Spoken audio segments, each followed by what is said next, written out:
Pumanaw na nga ang batikang aktor na si Ronaldo Valdez at ito ay natagpuan raw sa loob ng kanyang kwarto na may tama sa ulo at naliligo ng sarili niyang dugo at may hawak itong baril. At ito'y agad namang isinugod sa ospital ng kanyang pamilya upang mabigyan ng paunang lunas.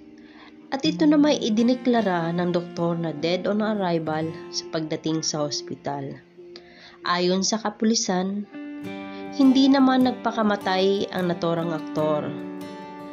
At ito na may nabalitaan ni Catherine Bernardo ang siya namang kanyang kinalungkot sa nangyari sa kanyang tinatawag na lolo sir. At ayon naman kay Johnny Gibbs, patuloy pa rin ang investigasyon sa nangyari sa kanyang ama.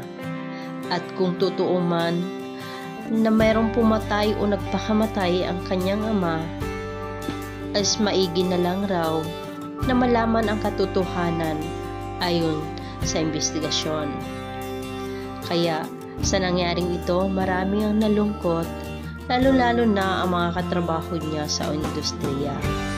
Dahil hindi naman higil sa kaalaman ng lahat na ang naturang aktor ay nagtrabaho sa loob ng 50 years sa industriya at isa na dito ang naging katrabaho niya, ang Katniel.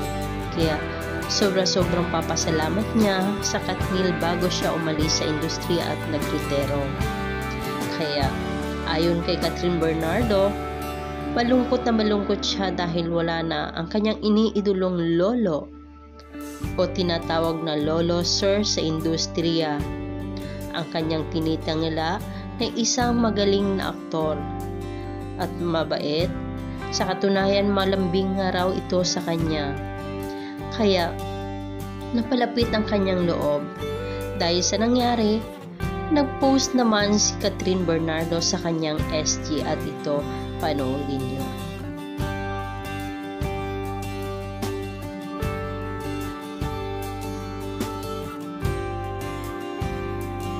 Ayon kay Johnny Gibbs, patuloy pa rin ang investigasyon upang malaman kung totoo talaga nagpakamatay o pinatay ang kanyang ama, upang malinawan na ang lahat at hindi na magkaroon pa ng kung anumang haka-haka.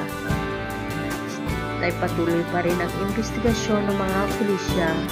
Sana raw malaman ang katotohanan kung ano talaga ang buong pangyayari at ano talaga ang tunay na dahilan kung bakit namatay ang kanyang ama or pinatay ang kanyang ama.